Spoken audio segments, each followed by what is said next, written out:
Good morning and welcome to the Full Scottish. Today I have with me Rosemary Hunter from Women for Independence. Good morning. Good morning. And Adam Ramsay, the co-editor of OpenDemocracy UK. Good morning. Hello. Welcome. So we've got a fairly large running order. We're going to kick off today with Trump, the state visit, D-Day celebrations or commemorations. What do you think? I appreciate that we have to celebrate the loss of lives in war. I think that's really important to acknowledge that. But I'm a complete pacifist. I would probably do away with an army if we got an independent Scotland, which might not go down well with some people. So I don't know. I struggle a bit with it. It feels maybe more like a celebration than an acknowledgement of harm that's happened to people. Adam? As Rosemary says, I think it's important to remember those who've died. I think what's interesting for me is that D-Day and the kind of that period of World War II is essentially the birth of modern Britain. It's the point culturally when the idea of Britain as it is emerges. You look at Winston Churchill's speeches, and before the war, when he talked about Britain, he meant the empire. And then by that point, he means as in these islands. And so we think about the cultural construction of modern Britain, and then we think about how that idea is in crisis right now, and how it is that the media is projecting this kind of memory of its birth story, the myth of the nation, at us. And that tells us a lot about the state of crisis that Britain's in. So absolutely we should be remembering those who died, but I think we should also be questioning the role of the media in telling us a story about that and how the media constructs that kind of nationalist narratives for Britain. Do you think that the government of today would be able to take advantage or leverage the situation given their current quagmire they're in at the minute, using a bit of a jamboree as well as... Yeah, so I think it's very important to look more broadly at how governments in Britain have traditionally used commemoration as propaganda. So, for example, the red poppy was invented by Lady Haig, the wife of Field Marshal Haig, when soldiers from the World War I started protesting against the government and the way that the British establishment had behaved at the time. The closest Britain ever came to revolution was 1919, after the First World War. And what governments effectively do is they sort of pile up dead bodies from the war, and they say, if you criticise us, you're saying they died for nothing, so you can't criticise us. And they use that strategy very effectively, and they have done throughout most of the 20th century. They've consistently been very, very good at using commemoration of war to silence criticism of the policies of the state. And I think it's very important that we continue to challenge that. And do you think that the younger generation is actually paying much attention to what's going on over there? I think that there's been a huge generational change recently in memory of both wars, and a kind of split on it. So there was we saw this with the World War I celebrations, and I use the word celebration intentionally, that for the centenary of World War I, it was the first time that there were no soldiers left to speak out against what the government was saying. Harry Patch, the last World War I soldier who was alive, would always, appear on the telly before then saying, it was organised murder, and there's nothing here to celebrate. And Michael Gove wrote a piece, I remember, ahead of the 2018 kind of end of war celebrations. So maybe it was the 14 start of war celebrations, talking about how we need to, do more to celebrate Britain's role in World War I. Not even fighting the Nazis, but just in a bloody imperial war of the ruling class. And so, I can't remember the original question, but the younger generation. I mean, how? Oh yeah. So I think certainly, the ruling class have tried to claim the wars much more as there've been fewer and fewer working class soldiers to challenge that narrative, and I think also, I'm 33, and for people younger than me, who didn't know or are less likely to have known grandparents who fought in the wars, it looks a bit odd, and you're looking back at this sort of nationalist bubble that was created by the narratives around World War II, and they don't really chime with the modern world. I think you look at a lot of the differences in voting behaviour, for example, between generations in Britain, then you can understand that through that generational shift of people who went through the Second World War, at least their parents did, and then the Cold War, and then those who grew up after the Cold War tend to have very different attitudes. And Rosemary, do you think Donald Trump, who attended the event, came out reasonably unscathed, or? Probably. I think, it's maybe, it probably, it's a good place for him to be, perhaps, if he is over here. Yeah. I think they just, his behaviour is just unbelievable. Being over in Ireland, just, I don't know, it's I don't know what to say about him. He's just so toxic. It's a PR exercise. Do you think he came out of this smelling of roses, or do you think he just get by, or do you think the people in America actually were interested? Do you find? I think America still. I don't know whether I should use the words loves a war, but I think there's still a lot of emotion around war in America, and people seem to like to wave their flag. It's a bit like us waving the Union Jack. It's about loving your country, and look what we've done for our country, and but it is actually just sending people off to die. Jingoism and patriotism. Yeah, which and we haven't moved on. The really depressing thing for me is that we haven't moved on from 1918. My uncle was born on Armistice Day and was called Victor. That was my Uncle Victor. So, and there was such a sense of pride, it seemed, and yet there were horrific deaths, and yet we come to Blair taking us to war again in recent times. So it doesn't feel like we learn anything. So I think it's important to commemorate the people we lose, but it just feels like we just keep repeating the same problem. You look around the world, people fighting with each other all over, and you're like, what are we actually fighting for? But I do think Trump, his supporters probably are behind him supporting these celebrations. Yeah, interesting times. Adam, Theresa May has gone through a particularly rough time. She's not had the best. She's not certainly had the best. So what do you make out of the opportunity to try and bolster patriotism within the Tory party, say? And now we have a fragmented boardroom shuffle. How do you think that's going to pan out? Well, I think it's worth remembering that the Tories, since they came into power with Lib Dems in 2010, have done this very well. There's been a lot of kind of bread and circuses. We had the summer of the Jubilympics in 2012, and so on. And that, there's a kind of fascinating phenomenon that England in particular has kept voting Tory despite the fact that the vast majority of people in England disagree with them, largely because of their success at inflating kind of Anglo-British nationalism.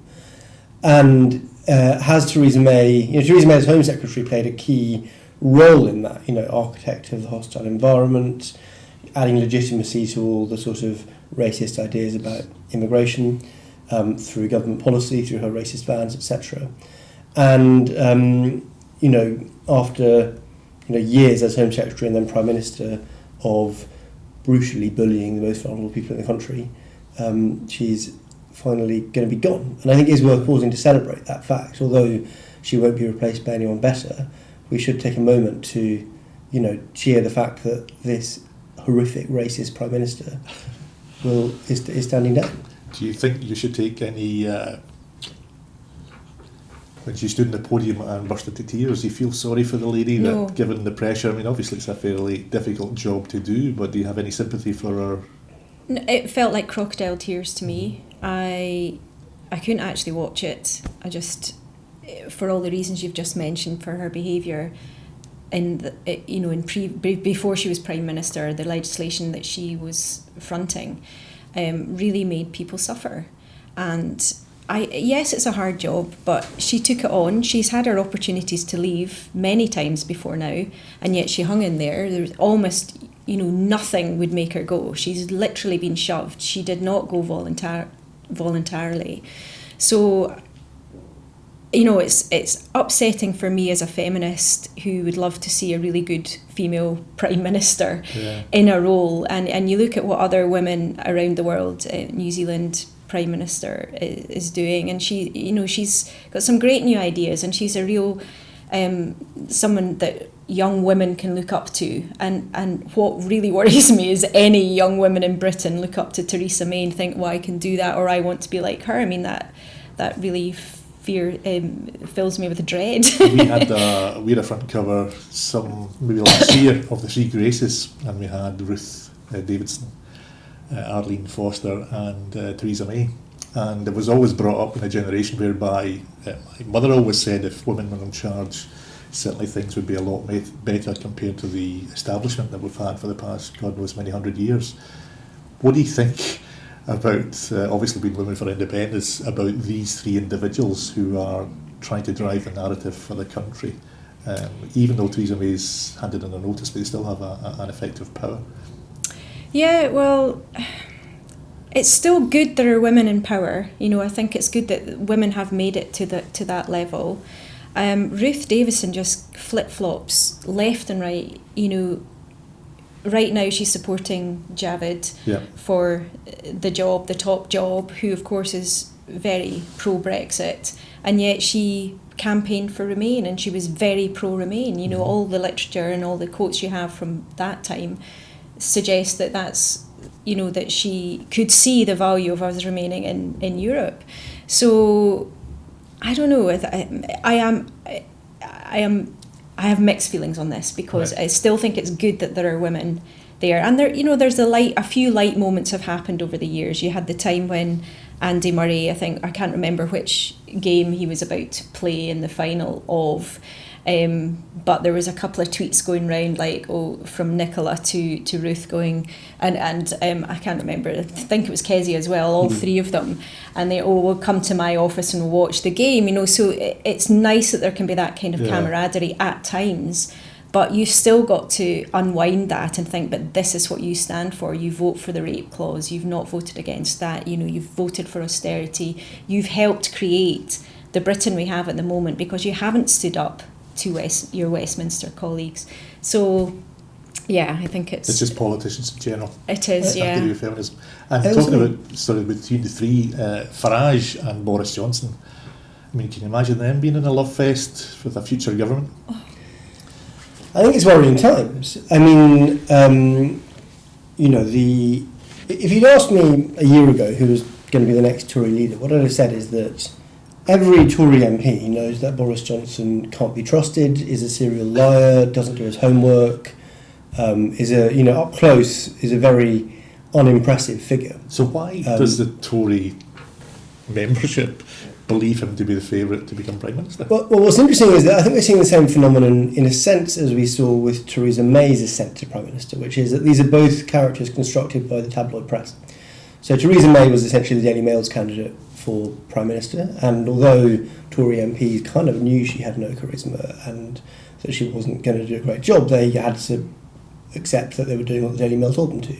And similarly, Boris Johnson is, he's the candidate of the Telegraph, and it now looks like Murdoch is coming behind him ahead of Gove, interestingly, because traditionally, Gove was the Times' candidate, Gove was the Murdoch candidate, but today the Sunday Times got a big interview with Boris Johnson. And he's got this sort of media persona that's pumped up enormously. Now, as it happens, I ran, the last time Boris Johnson ran for election in Scotland was when he ran for rector of Edinburgh University, and I ran the campaign for his opponent, the Green MSP Mark Ballard, and we trounced him because it turned out as soon as students actually saw Boris Johnson up close in person, he's not that funny, he's not so clever, he's just a kind of bumbling idiot and with a very short temper. And that's the person that Tory MPs know, but the media constructed persona that you get through the papers is entirely different because journalists are very friendly to him. Yeah. I think also no one else wants the job. I know there's 11, 12, 13, how many candidates right now standing, but certainly when Theresa came in, it felt like everyone knew this was going to be a really toxic time and a really difficult situation that they'd ended up in. So I think that led to her being there. And now, yes, there's all these people, but I don't know. I just think he is a bumbling idiot. And Farage, no manifesto, no policies, just that we're coming out of Brexit, and all these people voted for the Brexit party. It's astonishing, actually. But you were talking about which general election, or the EU referendum, and how people in England still vote Tory, and I mean, it really, really amazes me. I can understand why they don't want to move to Labour, because they've no definite policy about what they want to do either. But it astonishes me people in the numbers continued to vote Tory, although now it feels like they've just flipped for this person who has no policies. And although, having said that, the Peterborough election, which we're just coming up to now, what message did that send out to the general public? Is this just a blip, or do you think that Tories would still win in the election, should it be? I don't know. I think there's a good chance if they stood Brexit candidates, they would get in. But then it could supersede. If we come out, then do you still want a Brexit candidate? Because that's all they stood for. So it's difficult to know what else what are their policies on anything other than Europe. So Labour held on to that seat, of course. So but it was very marginal. It was only a few hundred or 1,000. Well, it's interesting though, the Brexit Party and UKIP, apparently even together combined votes still wouldn't have beaten Labour. Yeah, and I mean, Peterborough is a seat that until 2017 was held by the Tories and by Stuart Jackson, who's a hard Brexiteer and went on to be the chief executive at the Brexit department after he lost his seat.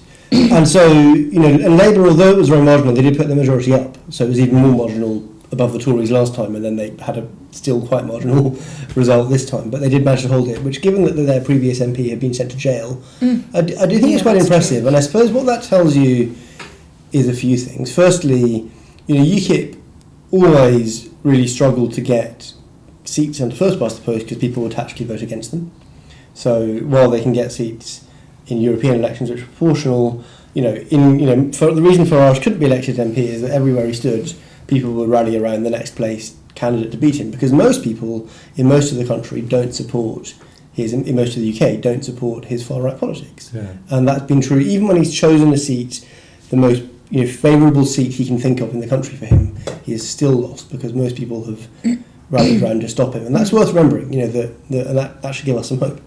I think it also tells us that, again, despite the fact that the media spends a huge amount of time attacking the Labour Party, there's still a good chance of a Jeremy Corbyn-led government, and people should be taking that seriously. And I think the final thing that it says, which really worries me, is that Britain is in the middle of a deep constitutional crisis, and in Scotland there's a clear answer to the conundrum of the constitutional crisis, which is why SNP support continues. In England, there's no party really. I mean, the Greens do, but don't talk about it, and then beyond the Greens, no one else who really talks about the fact that there's a deep democratic crisis and proposes any viable solutions for it. Labour has a long history of being kind of tied into the architecture of the British state, and rather than saying this whole system politically is broken, they say, let's deal with bread and butter issues and the NHS. So, of course, it's important, but people understand that at core, the system is broken, and it's not just, you can't just get back to the kind of daily business of politics. You need to ask bigger questions than that. And Farage is the only person offering a bigger answer. It's the wrong answer, but it feels like it's commensurate with the size of the problem. In the same way as the SNP's solution to the problem of the British state feels like it's commensurate with the size of the problem, and so voters can understand that. And in England, there's no one seriously vocally offering a solution to the democratic crisis that is commensurate with the size of the problem, and that's why I think people are going for Brexit. And what does it say about Nigel Farage turning up at number 10, handing in a letter, demanding that he be somehow partly involved in the fact that they don't have any MPs? I think it tells us that he's very good at stunts and getting press attention. And just wait for him and his Union Jack. Yeah, exactly. Going across the Thames. He's good at getting people talking about him, and I think that maybe more people on the left would learn from that. Also, very good at being propped up by the media who tend to support him. And what does that say about the UK populace, or the English populace, that actually vote for Farage? If everybody else can see what they can see as an opportunistic snake oil salesman, I think I mentioned in the iScot magazine about him, why would the public... I do think a lot of people have voted as a protest vote. I think, they're fed up with Brexit, the whole Brexit process that's been going nowhere. People who are pro-leave wanted to leave at the end of March. We haven't left. It's delayed. There's no further movement. So I think it was a protest vote. And I think perhaps you're right. I hope you're right that if he did get in, or if he does go for other seats, that he doesn't get in because people see through that. So even when Change came about, which apparently was to be a new party, they obviously, very quickly bombed. And I have no idea why that would be the case. Well, and 6 of them have now left Change, is that right? 6 have left, or 8 have left, or something. So when there is an opportunity, when there is a vacuum for a reasonable party to I think, come in, and the other thing, for me, interestingly, things have been broken in Westminster for many years. My first experience of it was when the gun legislation was changed after Dunblane, which I was part of that campaign. And I remember at the time going down there in 1996 and speaking to John Major, who was Prime Minister, and realising actually it's him and the Chancellor of the Exchequer who basically make the rules, because if they've got a majority party in power, they decide through the cabinet, and that whatever they say goes. And so to me, I remember clearly thinking there's no democracy. If you've got a majority party like that, there is no democracy, because it's one or two people decide, and that's what happens. And we had the chance, I can't remember how many years ago, when the Lib Dems were in, when there was the PR, and there was no support behind that, and there was a glaring opportunity for people to say, this could make some difference, we could have a review, but because they're in power, whichever side, and because it flip-flops and they know one will be in power and then the other, I think they just accept that's the status quo. It's like a bubble down there. Okay, so sorry, I'm going to have to move on here because we're running out of time. The Labour Party united behind a maybe aye, maybe no position. Adam? I mean, Labour's deep problem is that they have no kind of politics of democracy, by which I mean they were, from the 1920s, they were sort of captured by the British state and brought into its institutions, and they've not got any real analysis about how to democratise that. The role of Labour was to argue that the working class should get a bigger share of the proceeds of empire than they historically had. And they've struggled to come to terms with the end of the empire, and that's why, obviously Blairism was the kind of first answer to that, built on a credit bubble. Yeah. But once you lose credit bubble, what are you doing? And they don't, and alongside that, they've got no, because of empire, because they could make that kind of economic case, that labourist case, they never had to develop a politics about how do you reform the whole political system, how do you understand the democratic infrastructure of the state, and they didn't have agreed positions on that. And so that means they've always got to develop this kind of, compromise positions. And it's the same with independents, that they're not a party that's built around people who've thought about and had a kind of deep analysis of the British state. And that's not the case everywhere. Lots of left parties across the world have pretty sophisticated analysis of the states they're in. But because I think of the history of empire, the British Labour Party has always been tied into and associated with the state, and so has no kind of thought or understanding, particularly in its tradition, about these complex democratic challenges of the future. And that leaves them very split on Brexit, it leaves their base very split on independence. It means that they end up kind of rudderless when you go into an era of constitutional debate. So Richard Leonard's pronouncement about another vote compared to what he said previously, what do you think about his statement? Well, as I say, it's so he's now said that Scottish Labour is in favour of another referendum, but in a Westminster election they would back the UK Labour position, whatever that is, which is kind of classic, Scottish Labour being trapped between a rock and a hard place, in that they don't know what they think about these things. But I suppose for me, as I say, that what that shows you is they don't start with a set of principles about how they understand the world and then take a position based on that. They're trying to, they're making the mistake of Blairism. They're trying to triangulate based on what they think public opinion is now and is going to be in a few years' time. Yeah. Because they don't have any deep ideological convictions about this stuff. And of course, that is a serious problem for them in in an age in which the democratic crisis is clearer than ever. So do you think if there is an election, anytime, UK election, how do you see the fortunes of Labour and Tories going forward? UK-wide? UK-wide, yeah. Endangered species or scrape through? I think it's going to be interesting. I think the thing is, if Brexit do stand, if they're still around, it will split some of the Tories. So some seats will go because they'll divide the vote, and then Labour will get in. To me, it is classic Labour, Scottish Labour, just as you say. It's great for the independence movement if he's coming out saying that, because if he's saying we should have another referendum for that cause, why on earth would they not then agree with us to put democracy to the Scottish people for us to have another referendum. So I think we can capitalise on that. People who are pro-Indie. In Scotland, I think it'll be wipeout one way or the other, almost for both. I do think. I'm surprised the Greens don't do better in Scotland yet. But I think this could be an opportunity because there's so much unrest and so much division within both parties. So it's interesting times, certainly for Labour and for Tories. Anyway, moving on. And this is for you, Rosemary. 2 women were subjected to homophobic abuse and attacked on a London bus this week, or I think it was a tube actually.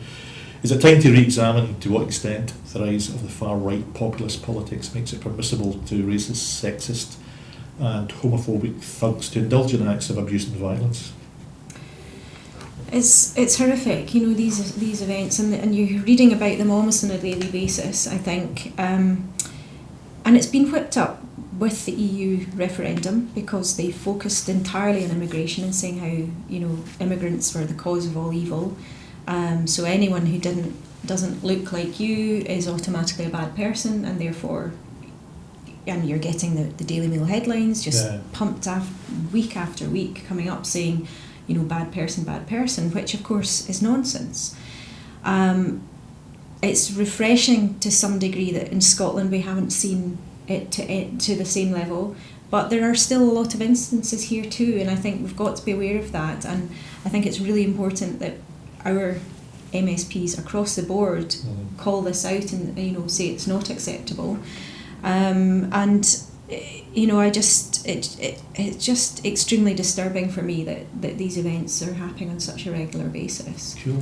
Yeah. Adam, we had seen Tommy Robinson lose his deposits in the last, and we've seen recent... And his toys out the pram. Reports, certainly the England football match where he's he's been seen punching an individual who's happened to say that he didn't speak for him. Why has Robinson been given this platform? Why is he such a favourite in the same way that Farage seems to be with the BBC? Why do you always seem to encourage these bad boys? Is there something rank rotten with the media today, or is it just the mainstream media that's promoting these guys above them? Well, I think this is classic, and we saw this right across Europe with the European elections. I spent a lot of the last year travelling around Europe looking at the rise of the far right, and it was fairly clear to me that the media was over-promoting how well they were going to do from the outset. So, we were told before these European elections that the big story was going to be the rise of the far right and so on.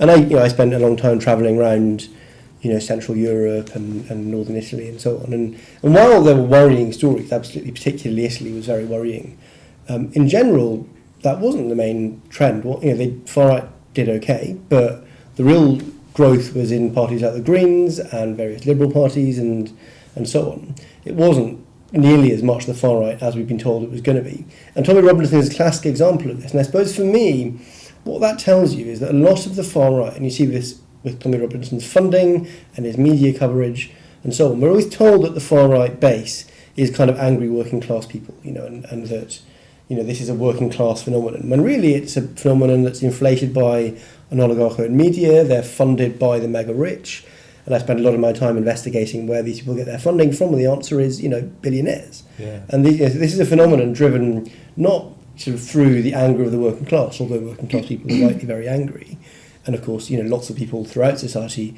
are sometimes racist and sexist, and it does prey on that. But it's a phenomenon driven by the absolute elite in society who want to channel people's anger at the failure of the system to those with less power than them rather than those with more. And do you think Tommy Robinson is a classic case of an angry young man or just a Machiavellian thug?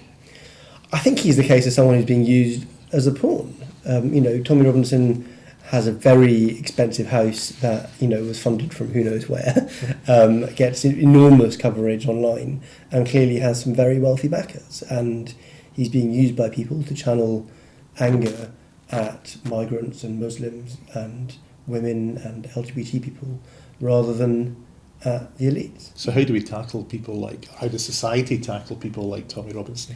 I suppose for me that as a journalist, my first rule is talk about the people who don't want to be talked about, don't talk about the people who do want to be talked about. So I tend not to talk about Tommy Robinson.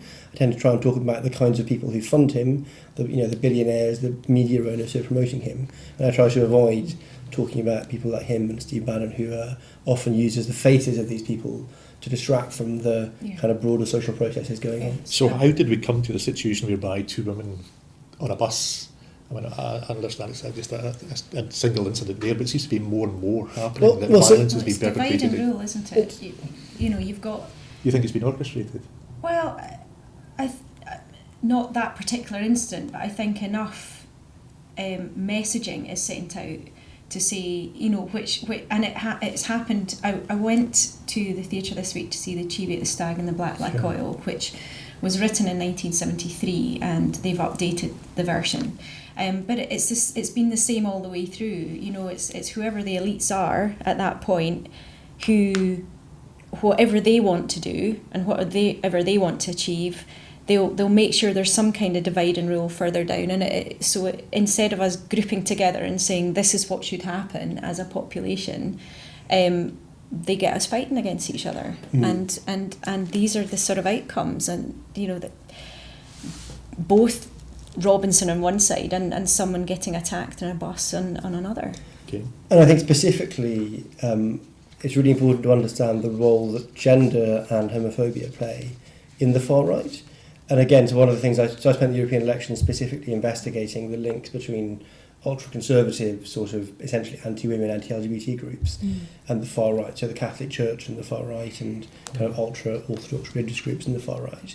And often, you know, these links are much closer than they've been. I went undercover a couple of months ago to a conference in Italy where all the far right leaders were there. Salvini was speaking, and you know the main delegate, it was the World Congress on Families, it's called. The main delegates are anti-abortion activists and people campaigning against gay rights and against women's rights. And I think that often we forget that a key part of the rise of the far right has been the kind of mobilisation of young, normally white men to believe that they are suffering because our kind of advanced power in society is maybe slightly being equalised. Disenfranchised? Well, no, I don't think we are disenfranchised as a white man. I think that where previously white men have had much, much more power, there's been a very small increase in the relative power of women against that, not nearly to equality, and that men are being encouraged to believe that is unfair and an attack on our rights and so on. And that we talk about racism in the far right a lot, and that is very important. What's also very important in the rise of the far right across the Western world, is the mobilisation of men against women's rights, and particularly young men against women's rights, and that we need to be very clear. So when we look at this attack on these two young lesbians, that's about the violent misogyny that's promoted by exactly that politics, exactly that new far-right politics of misogyny and racism.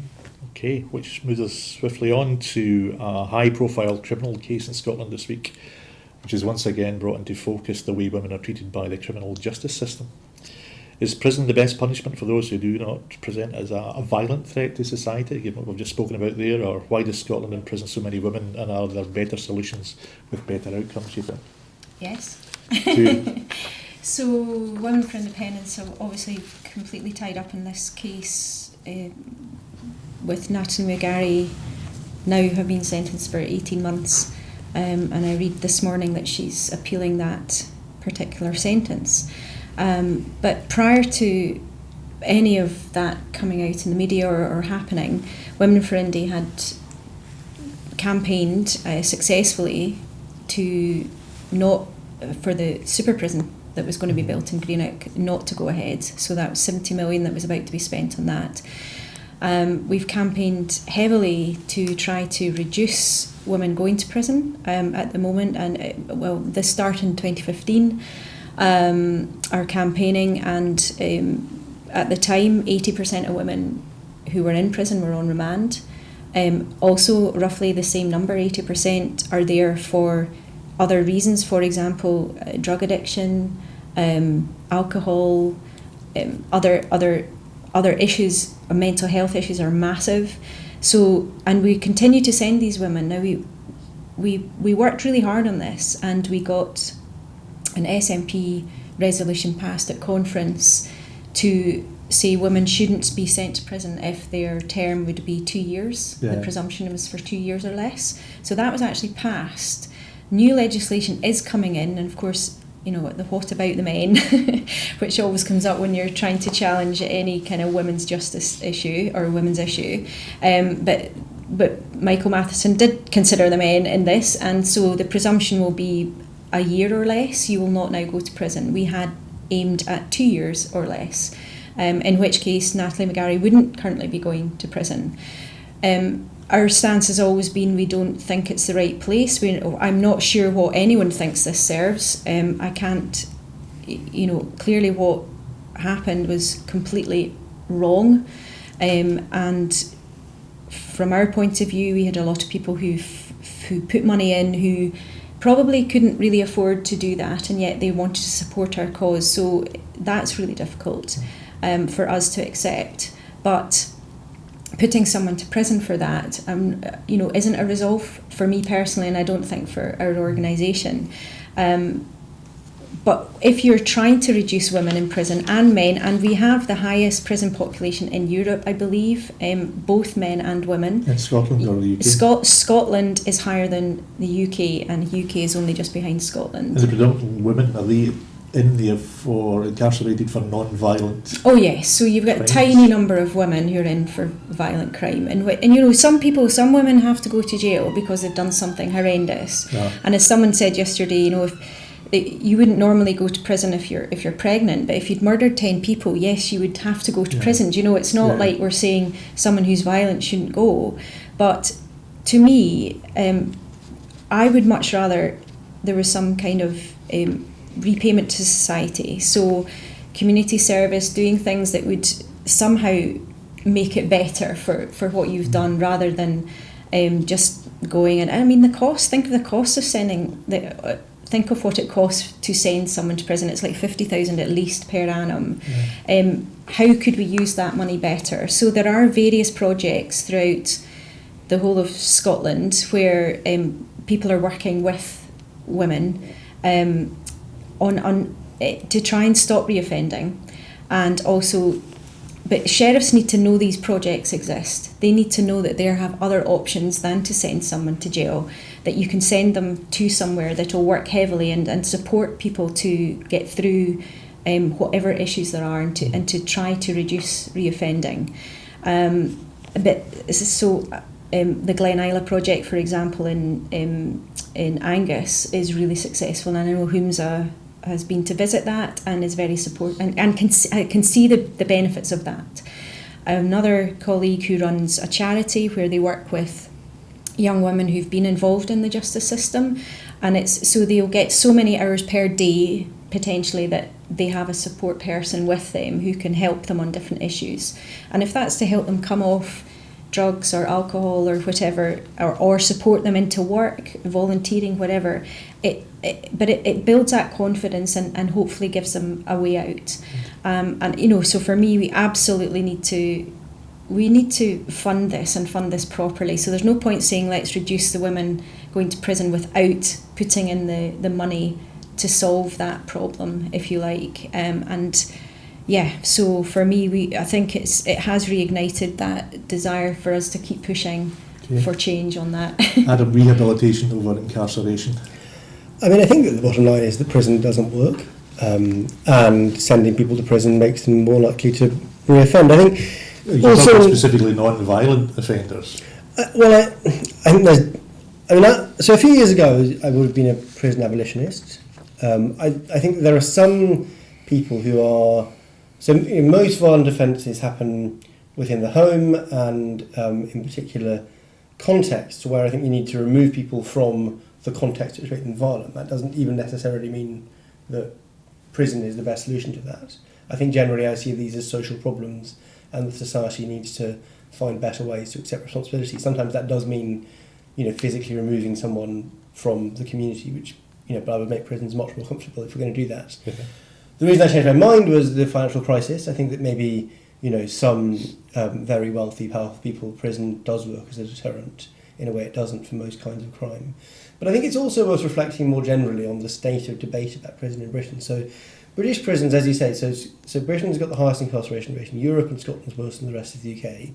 In terms of total numbers, we're not as bad as the States, but we're 4 times more racist in America in incarceration. So we are we're by far the most racist country in terms of disproportionate incarceration of black people in the Western world, I think. And we never talk about this, really. And we've seen debate recently about Tory leadership candidates taking drugs. I think the interesting thing in the Natalie McGarry case is it's quite a rare example of an MP or a former MP going to jail. We've seen another one with the Peter by-election. Yeah. Of course, both of these are, working class and in one case black female politicians being jailed. We don't tend to see Michael Gove, who did an offence which has a 7-year sentence, possession of cocaine, going to jail.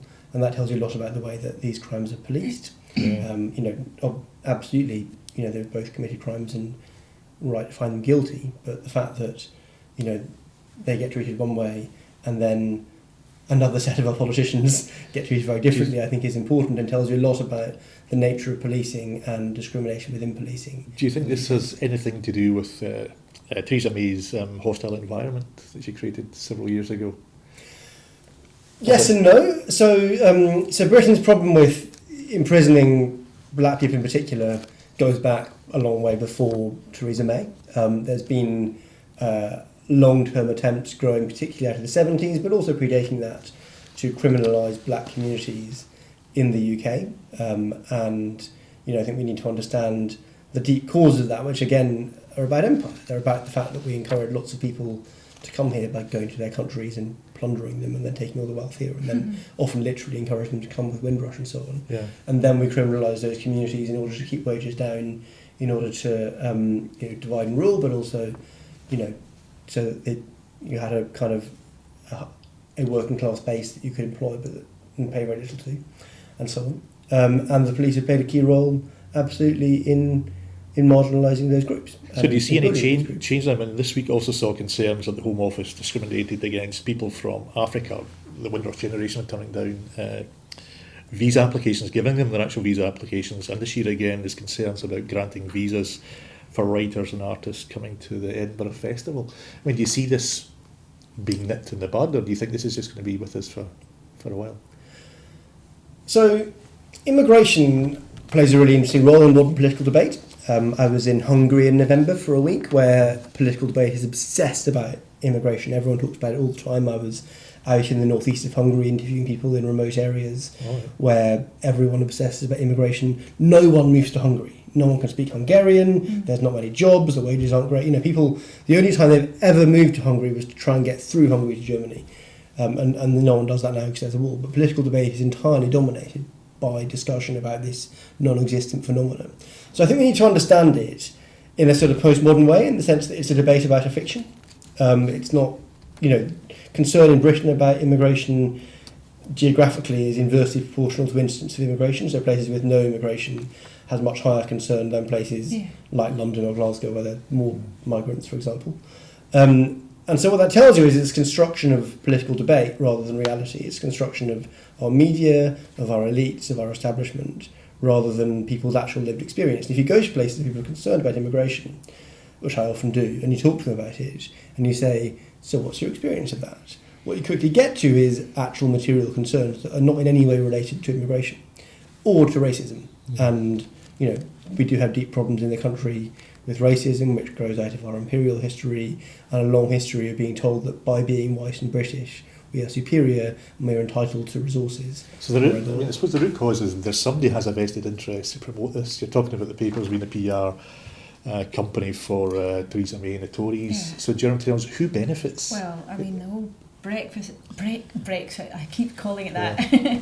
Brexit situation is, in my opinion, has been created because of the anti-tax avoidance legislation that the EU are bringing in. So the people that are about to benefit are the people with all the money. The people who want to want to keep their offshore funds, they want to keep their blind trust. How many MPs have got a blind trust? You'll probably know the details. But many have millions of pounds sitting in these places, and they want to continue getting their big bonuses, all of that, which was being brought in to some degree into control through the EU. So that's where I think the whole thing stems from. The immigration, it's to me, I don't. People are reading the headlines and don't actually understand the immigration issue at all. In Scotland, particularly, I think the NHS Highland, almost every consultant in the NHS in Highland is not from the UK. So they've come from maybe further than Europe, but certainly not from Scotland or England. We're not replacing people. We have nurses who we can't fill our nursing positions because we used to bring loads of people in from the rest of Europe and they've stopped coming. And meanwhile, started leaving. Or they've started leaving, indeed, absolutely. And then immigration-wise, but, we'll control it if we've got our own borders, we can control it. Well, Theresa May couldn't control it when she was in charge for non-European people, so she was going to get it to under 100,000 immigrants coming in from wider outside Europe, and it was always 250, 300, whatever number of thousands that were coming in when she was in charge. So how on earth do they think it's going to make any difference when we now control this? The whole thing is a complete and utter fiction. And right now we've got, I can't remember, some farmer got he's signed up a deal with one of the supermarkets, a Scottish farmer, to supply their strawberries or raspberries or whatever. But last year, millions of tons of fruit went to waste because we'd no one to pick the damn stuff. So I don't see how this immigration issue is going to be resolved. I know we're running out of time, but I noticed the Tories, Scottish Tories have said they want to see a different rule for immigration, or different rules around the country, around the UK for immigration. With a point system. Yeah, and which is something welcome from the Scottish Tories. Didn't think I'd say that too often. But of course, Ben Macpherson has already put a Scottish visa proposal to Westminster to say Scotland needs more people coming in, and we need a visa system that allows for that, particularly taking off the 30,000 minimum requirement to have a job paying over 30,000. So, but whether that goes anywhere, who knows? It's probably just going to get lost in the next amount of chaos if there is another election, or who knows. So, but hopefully something will happen. Adam, just to agree with what Rosemary was saying on the who benefits thing. So I've done a lot of work over the last 2 years on the funding of the Brexit campaign. So we broke the stories about Aaron Banks. We broke a story about how the DUP got a secretive donation. And what I always say about that is exactly as you say, and in fact we see this again today in a story about who's funding Boris Johnson, is that consistently these campaigns were funded through what you might call loopholes in the British Constitution, which is Britain's overseas territories, Britain's Crown Protectorates, Britain's network of secrecy areas and tax havens. And it's important, I think, to understand, because again we don't talk about this nearly enough, Britain is the world centre of money laundering. Yeah. The majority of companies listed in the Panama Papers, the famous, tax dodging papers, were listed in British territory. When you say Britain, you mean London? No, I mean Bermuda. I mean the Cayman Islands. Sorry, Britain's centre is London of the tax laundering.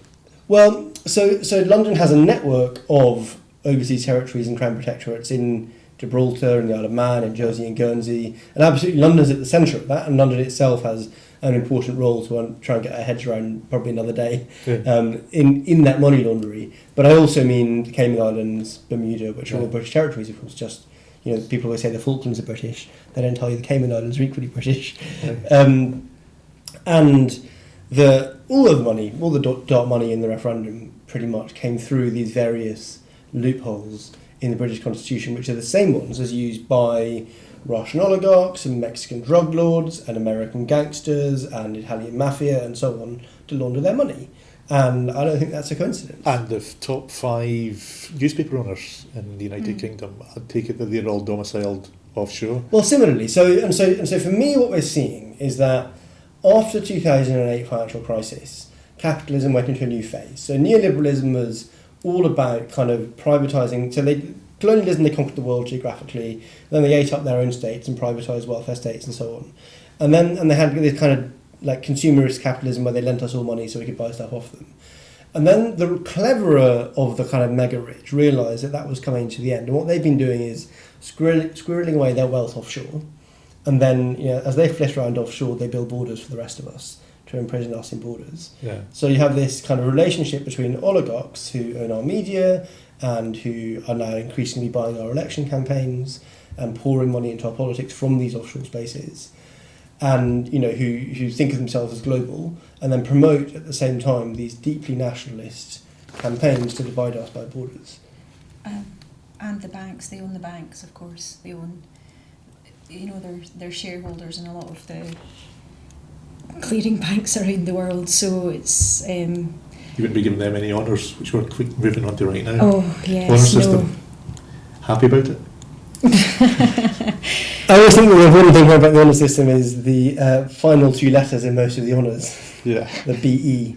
I'm a little bit torn because who doesn't love a tonic tea cake? And I like the idea that, if we had an independent Scotland, would we have a system where we could say to people, we're grateful to you, you've done good work. I think you probably would invent something. I think definitely we would. But absolutely, the way it's tied into the British establishment and the monarchy and ultimately the empire and the racism and the genocide and the slaughter that implies means that I'm not at all comfortable with it. It's not dilute the whole point of it if you suddenly have people asking in advance for a gong to give their vote to, say Theresa May, for instance. Well, the whole system's corrupt. Would you take one? No, I wouldn't. No. No, definitely not. No. And my grandfather got one. But, I think he was a sanitary inspector. I'm not sure what his services were to, toilets perhaps, but, it's... I think a new Scotland, our new independent Scotland, can definitely create somewhere or some opportunity to value people, because the proper ethos behind it is probably correct. If people have done a lot of work for charity or a business or this or that, yes, I think it's nice for them to be recognised.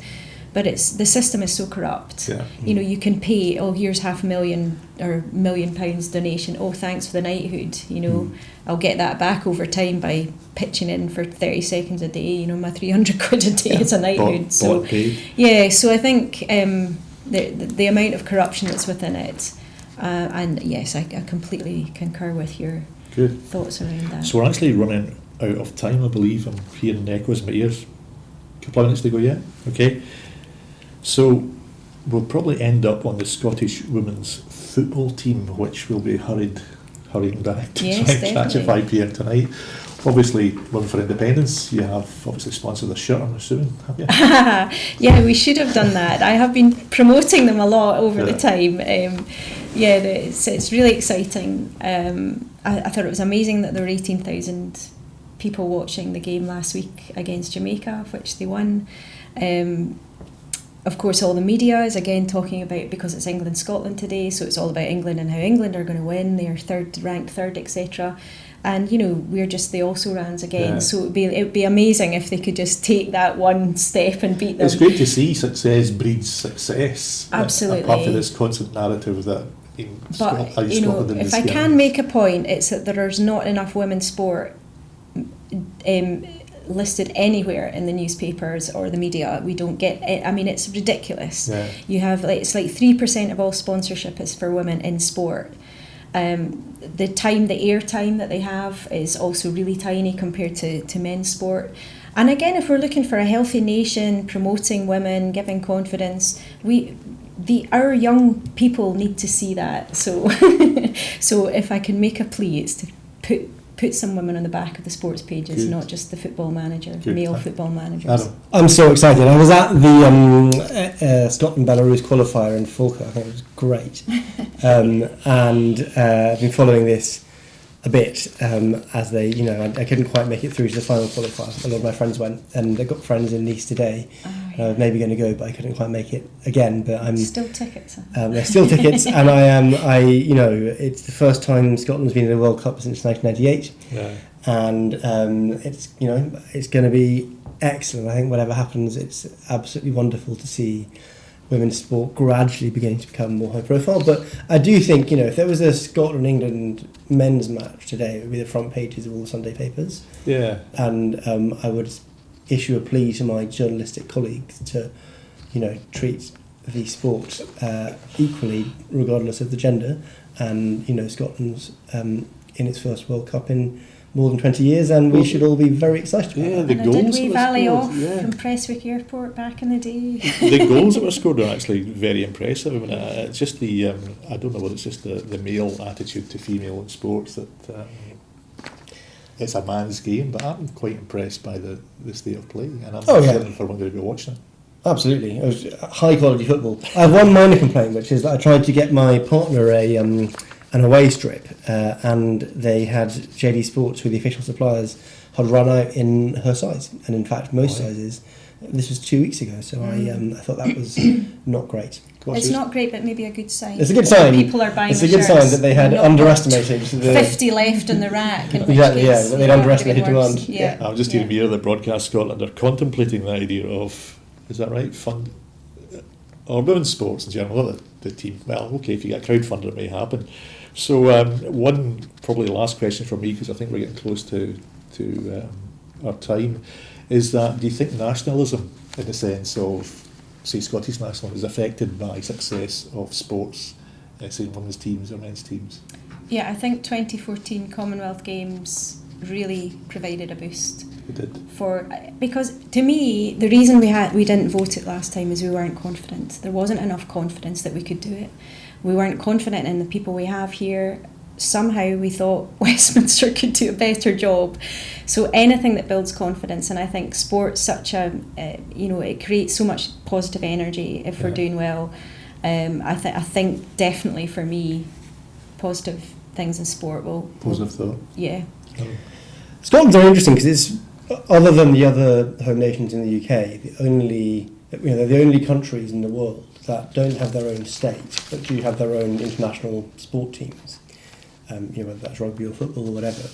And I often think about the international impact of that on Scotland's image in the world. And absolutely, I think that it plays a big role in the understanding internationally that Scotland is a country. Yes. Right, and without that, you probably wouldn't have that same thing. We think about potential negotiations for getting back into Europe and so on. How many people in the rest of Europe understand Scotland to be a different country because of the fact that we have our own football team, we have our own rugby teams and so on, and that isn't true, for example, Catalonia or lots of other people who aspire to nationhood. I certainly think the whole Brexit situation has brought Scotland more into focus now, the shade of England or Greater England in general. But hopefully today, anyway, as we're winding up, I believe I'm hearing somebody rustling crisps. Are we doing me close to? Carry on, we're saying. So, this issue that we have here for iScot, which I get to see because we're not getting paid, has a front cover of an elephant, and there's a story that we have, a parable of the elephant rope, which I hope you all check out. It's actually on our website under articles. You can read it free, and it's all about conditioning, which may be something that we've spoken about earlier on regarding the confidence of Scotland to go ahead, and certainly the women's confidence in coming forward. Need women's voices to be heard through the next campaign without a shadow of a doubt. It's what women have told us. They want to see women promoting the idea of independence, and for me, I think typically women are more risk averse. Not all women, obviously, but I think as a you can say it as a more general rule, and so it's everything for me is about building that confidence. However we build that in, just to say, look, we have massive opportunities here. There's some great things we can build in a new country. There's some great ideas. We don't need to be tied to this other state who really are in a total mess. And I feel sorry at times for the north of England and other bits and pieces of it, but I think, well, actually you get your act together and you sort it out. Yeah. Scotland has an opportunity, and I just really, really hope enough people believe that. We are 50, it's odds on at the bookies, not odds on, it's evens rather at the bookies, which is to me a really good sign. So is Boris Johnson, or he's odds on. That's not such a good sign, but maybe it is for independence. I don't know, maybe that's the final straw for some people if he's For the last in charge. minute of time, Rosemary, have you got anything you'd like to say about your own organisation in 20 seconds? Oh, yeah, we have have lots of campaigns afoot. We're promoting menopause awareness, which is a new strand. We'll be we'll be taking on the Justice Watch again and looking at issues of women in prison. We've got our Woo Manifesto, which is coming out, which is on 4 topics and that are really important for women. So we've got economics, food, human rights, and the 4th one's gone. Anyway, Give us a website. Yeah. Oh well, yes. Womenforindependence.org. Okay. So yeah. Thank you. And Adam. So, Open Democracy, the bit I spend most of my time working in, spend a lot of our time uncovering the dark money driving our politics. You might have seen our work around the DUP and around a story I broke around dark money in the Scottish Tories. And we were one of only 2 London-based publications in 2014 to back Scottish independence. And we're based all over the world. I've got colleagues on 5 continents, offices in London, Barcelona, and Bogota. And we rely, we're not for profit. We rely on funding from our readers. We hope that we're the future of the media. And so, if you want quality investigative journalism and serious analysis, And a web address. then go to OpenDemocracy.net and give us some money. Thank you. So can I say thank you to Rosemary Hunter from Women for Independence and to Adam Ramsay, the co-editor of Open Democracy. You've been watching The Full Scottish. My name is Ken McDonald. Thank you for tuning in. Hope to see you again.